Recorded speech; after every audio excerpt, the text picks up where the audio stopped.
I am thankful for the cold tiles, and that I knew enough to close my eyes in the bath. And that the bathroom, thank God, had a lock on it. Home is bricks and concrete and wood. And carpet and tiles. It's a kitchen and a big TV. Home is cartoons and central heating. It's rooms with unknown smells. Home is the dry hum, the blue-black of morning, the unseen bugs. I believe that this project was about giving a voice to students who may have experienced mental illness. The poetry allows to dip in and out of those hard times because poetry allows a sense of movement and that you're not stuck in one particular headspace or another. So it was a really cathartic experience to kind of write all of these down and share it out loud. It's an intersection between creative writing and art. It's a way that we can kind of open up about these topics without having to directly name and shame someone.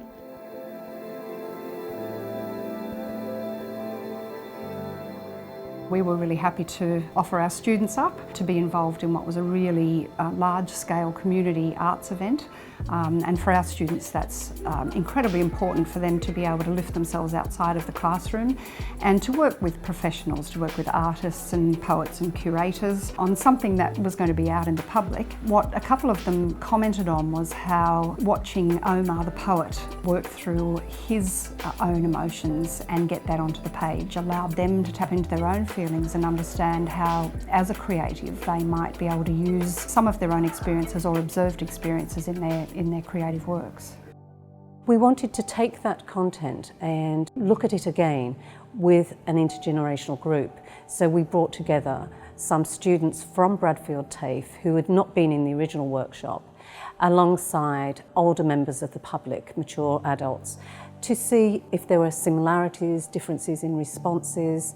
And today we focused primarily in the conversations on home, how they understood their lives in relation to their homes. The older adults also were very keen to point out how important it was for them to listen to the comments of the younger people. And then sitting in this forum, they suddenly realised that the young had anxieties and joys, but they were very different to what they thought they were. Bridging Hope's focus areas are mental health and the arts, and we were the inaugural philanthropic supporter for the first Big Anxiety Festival in 2017. It all went so well that we decided to support it again this year, and we approached TWT Property Group. Amazingly, they confirmed a commission of a really large-scale public installation here in the Creative Precinct in St Leonard's. We helped create a community engagement hub, and we wanted to invite community groups, particularly seniors, to participate in workshops. And we wanted to know from them, how do you articulate your anxiety around home, around the urban environment, around, social issues and community? Contemporary art stimulates and also leaves traces behind in people that experience it. And we discovered it as this amazing, methodology for community engagement to bring out those voices and those stories in such a beautiful and inclusive way. We sincerely hope that the research that will come out of this project will help us design better urban spaces and mentally healthier communities.